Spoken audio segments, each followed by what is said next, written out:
Hello anh em, đã lâu rồi chúng ta chưa gặp lại anh chọc Kratos nhỉ? Có hôm các thành viên trong team đang tranh luận với nhau về việc đâu mới là những vũ khí ngon lành nhất của God of War. Vậy là sau khi thống nhất thì team quyết định làm cái video này cho anh em nhận xét. Và anh em lưu ý rằng bảng xếp hạng này của Maximon chỉ là ý kiến và dựa trên thời điểm cá nhân mang tính giải trí, vui là chính. Mọi ý kiến thảo luận thì mình đều hoan nghênh ở comment hoặc trong group của Maximon nhé. Dài dòng đủ rồi, chúng ta vào đề thôi. Anh em nhớ bật CC để xem phụ đề nhé. Trong bảng xếp hạng ngày hôm nay, chúng ta sẽ xem xét và đánh giá dựa theo 3 yếu tố.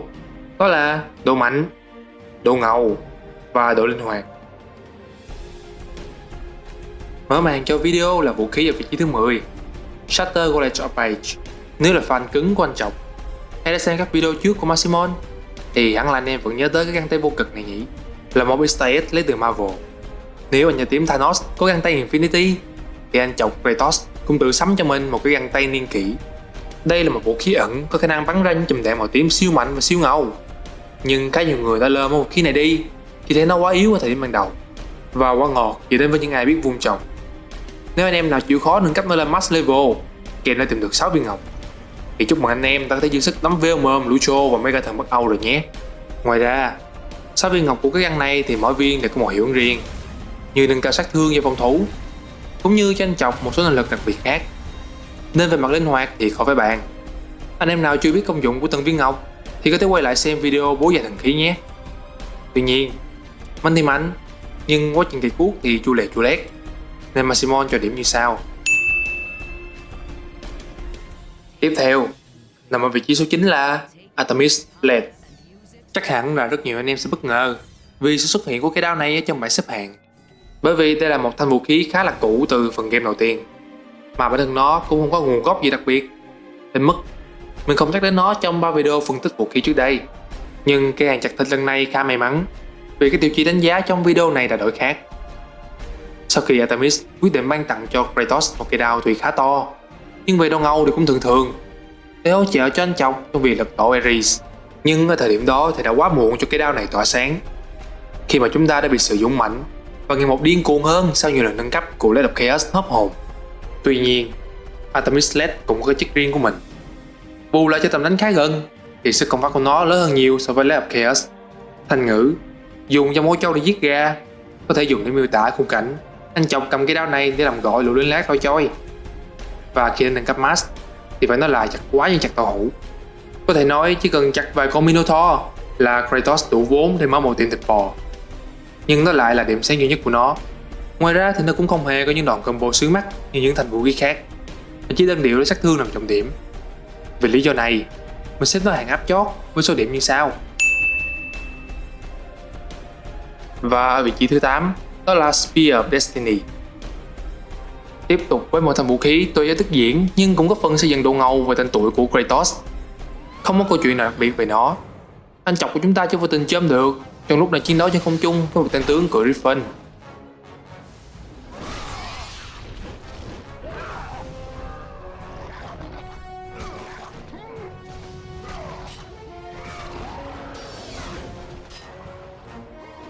Kratos cướp cái vũ khí đó ra khỏi tay của hắn và dùng nó đâm xuyên qua người con Griffin mà cả hai đang cưỡi.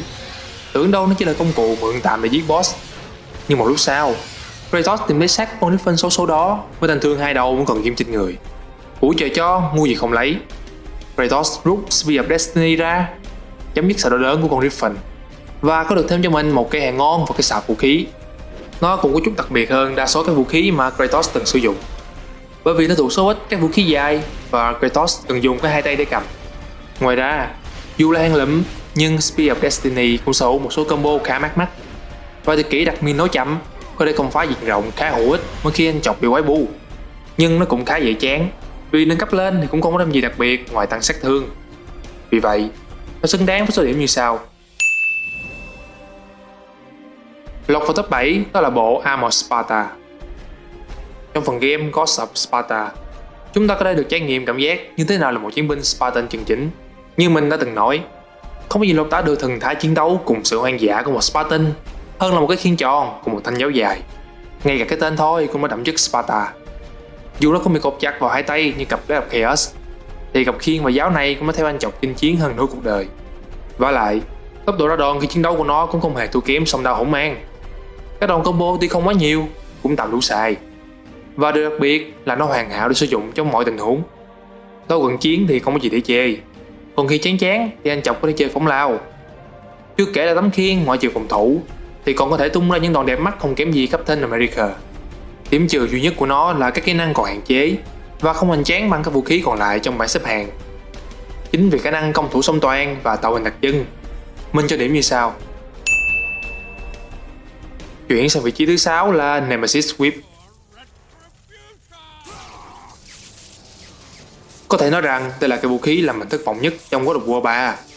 Bởi vì cái cách mà anh chọc lấy được nguyên liệu để chế tạo nó thì rất hoành tráng. Khi mà Kratos phải chui vô bụng và giết Kronos mới có thể lấy được viên đá Omphalos. Còn người chế tạo ra nó lại là lão thần rèn lừng danh Hephaestus. Lão này hứa sẽ biến viên đá thành một cây binh khí có đủ khả năng để anh chọc solo 1-1 với Zeus. Vậy mà kết quả thì không có cây đao nào ngầu ngầu mạnh mạnh cỡ như Blade of Olympus cả. Mà thêm vào đó lại là Blade of Chaos phiên bản 2.0. Hai sợi roi điện này cũng copy luôn vào đòn đánh và combo của Blade of Chaos. Tuy nhiên, ưu điểm của nó có lẽ là dễ sử dụng hơn song đao hỗn mang. Bởi vì chỉ cần bấm vào đèn nút là hai sợi xích nó sẽ bay vèo vèo. Đây có thể xem là ưu điểm rất lớn. Vì khi chơi lại ở độ khó cao thì ai cũng biết là tụi quái nó trâu cỡ nào. Nên hai sợi xích này sẽ giúp anh em có thời gian thở và nghỉ tay, cũng như ngắm tụi quái bị dần tả tơi.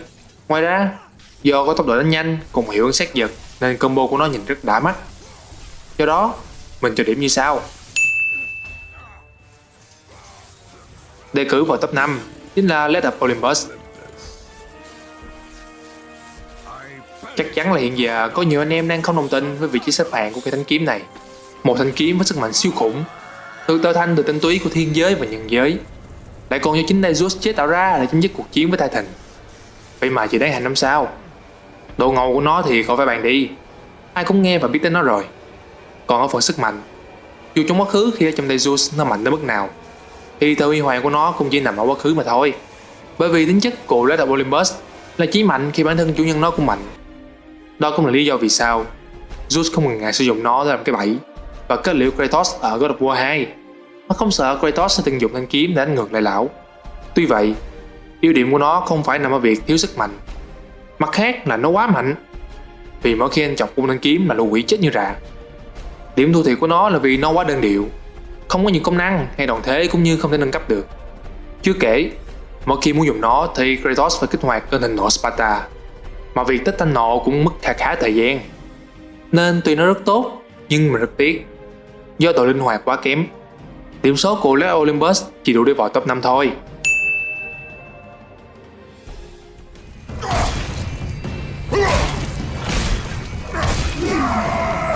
Và đứng ở vị trí thứ 4 trong danh sách này là Claw of Hades. Nhắc đến Hades thì có lẽ là vị thần đáng thương nhất, do số phận con ghẻ của mình cả trong thần thoại, phim ảnh hay game. Trong phiên bản Disney thì Hades là một lão dở hơi, còn trong God of War thì lão có ngầu hơn nhiều đấy.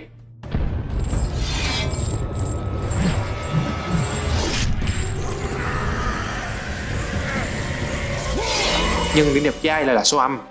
Bù lại thì lão Hades có một sợi xích đeo cổ khá chất trời, khi mà gắn ở hai đầu là cặp móc toát ra hào quang tím ma mị.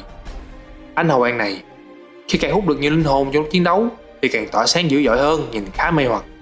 Tuy nhìn có vẻ mỏng manh, nhưng ẩn chứa trong nó là sức mạnh của rất nhiều linh hồn các quái vật đã phải khuất phục dưới chân Hades. Tiêu biểu như Cerberus, Medusa. Khi anh chọc vung Claw of Hades lên, nó tạo cho mình cảm giác đây là một buổi trà tấn. Và với khả năng triệu hồi linh hồn, thỉnh thoảng ngồi ngắm lũ đệ tử chém giết giúp mình cho đỡ mỏi tay thì cũng khá thư giãn. Ngoài ra, nó còn thay đổi kỹ năng nhào lộn của anh trở nên sang chảnh hơn. Nếu các anh em để ý kỹ, thì rất nhiều đòn đánh từ cặp vuốt Hades này luôn xoay xung quanh chủ nhân của nó. Có thể nói là vừa tấn công vừa phòng thủ một cách toàn diện, trừ khi gặp mấy con cục súc như Minotaur.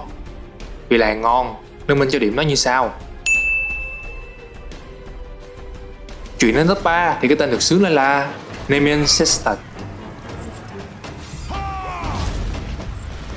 Ok, mình biết nhiều anh em đang thắc mắc hay có thể là đang bức xúc vì tại sao mà Blade of Olympus lại thấp hạng hơn một món vũ khí của một vị thần sức mạnh nhỏ nhoi như Hercules. Đầu tiên thì do chúng ta sẽ không tính điểm phần nguồn gốc xuất xứ ở đây, nên đây có thể xem là một món vũ khí toàn diện, có thể thay thế hoàn toàn Blade of Chaos. Sức mạnh của nó thì không phải chê. khi mà nó có thể đập bể được cả những viên tinh thể cứng nhất Olympus.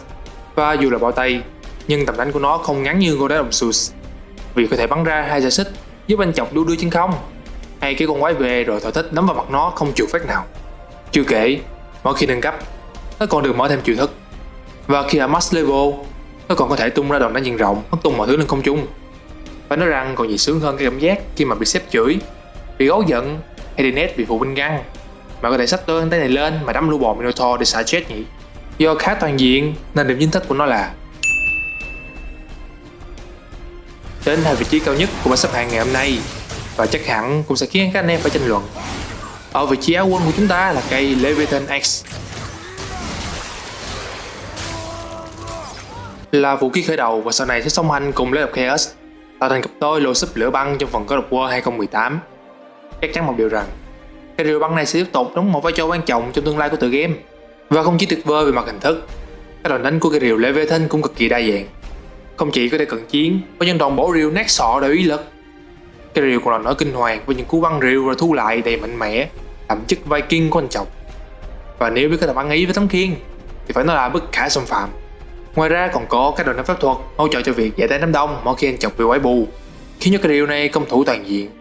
Đặc biệt hơn là với khả năng tùy chỉnh linh hoạt các phụ kiện cùng các viên ngọc, giúp cho Kratos có thể thích nghi và đối phó với nhiều tình huống khác nhau. Tính năng này còn giúp cho mọi người chơi có được cái rìu Leviathan của riêng mình. Và một điều chắc chắn trong tương lai là khi một cuộc chiến mà chúng ta mong chờ nhất, cuộc chiến giữa anh chọc và Thor nổ ra, thì cái rìu này sẽ là mắt xích quan trọng để đối đầu với cây búa sét của thần sấm. Nhưng dù sao đó vẫn còn là chuyện của tương lai, nên nhìn vào những đóng góp và tiềm năng của tân binh này trong tay anh chọc, mình nghĩ nó xứng đáng được số điểm sao. Cuối cùng, chắc các anh em cũng đoán ra quán quân của bảng xếp hạng này rồi đấy. Chỉ có thể là song nào hỗn mang, Blade of Chaos. Tất nhiên, đã là fan của God of War thì hẳn anh em cũng đoán trước được kết quả này phải không nào? Và lý do mà vì sao cái rìu Leviathan tuy được max điểm nhưng lại chỉ là áo quân thì là do mức độ cống hiến và gắn bó của nó với anh chọc chưa thể so sánh với cây đại thụ này. Trước hết, cấp đao dành cho nhà vô địch của thần chiến tranh này đã gắn bó với anh gần như nửa đời, cùng anh đánh nát biết bao nhiêu là thân và quỷ, cũng như đánh hạ tất cả các dòng game hack and slash khác trên thị trường lúc bấy giờ. Nhắc tới God of War là ta sẽ nghĩ ngay đến hình ảnh của cặp sấm đao rực lửa đã tạo nên một làn gió mới cho dòng game chặt chém với chủ đề về thần thoại, và vẫn còn khiến nhiều tựa game phải học hỏi theo cho đến hiện nay. Nếu nói tới sức mạnh và độ ngầu thì không chỉ có những pha combo cực kỳ tàn bạo và mãn nhãn, mà có thể nói chỉ cần cặp song đao này thôi cũng đủ để Kratos làm thịt hết mọi kẻ thù rồi, không cần tìm thêm vũ khí. Ngoài ra thì nguồn gốc xuất xứ của nó cũng khá thú vị, nên nếu anh em nào chưa xem video về Blade of Chaos của Maximon thì mình khuyên tí nữa nên xem đi nhé. Và còn một thành điểm cuối cùng là độ linh hoạt.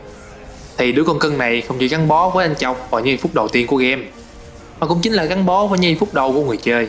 Nếu ai đã từng chơi phần game đầu tiên trên PS2, hẳn sẽ không bao giờ quên cảm giác sung sướng mỗi khi lượm từng viên ngọc đỏ để nâng cấp cho nó. Được hưởng cảm giác chặt quá chặt thịt, đứng gần có thoát mà đứng xa thì cũng toan. Nó cứ như một cánh tay nó dài chứ không phải là vũ khí nữa. Và có một tin ngoài lề là từng có tin đồn rằng các nhà thiết kế game của God of War muốn loại bỏ hoàn toàn Blade of Chaos khi Kratos bước sang một chương mới tại Bắc Âu. Nhưng vì cái tượng đài mà cặp song đao này đã dựng lên, loại bỏ nó thì giống như nhà phát hành game thắt chặt một chân của mình, cũng như chắc chắn nhận đủ gạch mà xây thêm mấy cái công ty nữa. Nên cuối cùng anh bạn già này cũng có một quả comeback hoành tráng và đầy ý nghĩa ở God of War 2018. You help me. Your frost axe will be useless. You'll need to find something else. Then I must return home. Dig up a past I swore would stay buried. Để tổng kết thì về điểm số tất nhiên là không thua không kém rìu Leviathan rồi. Nhưng vì nếu như không có Blade of Chaos thì chắc chắn game đã không sống tới giờ để cái rìu bán xà đó được xuất hiện đâu. Bây giờ mình sẽ kết thúc bảng xếp hạng của Maximon tại đây. Chắc hẳn các anh em hay cũng có bảng xếp hạng của riêng mình, nên đừng ngại mà hãy comment cho Maximon biết sự lựa chọn của anh em nhé. Nếu anh em còn thấy thích thể loại video này, hãy cho Maximon xin ý kiến về chủ đề cho video kế tiếp nhé. Đừng quên like và subscribe để thấy video thú vị nhé. Hẹn gặp lại anh em ở video sau.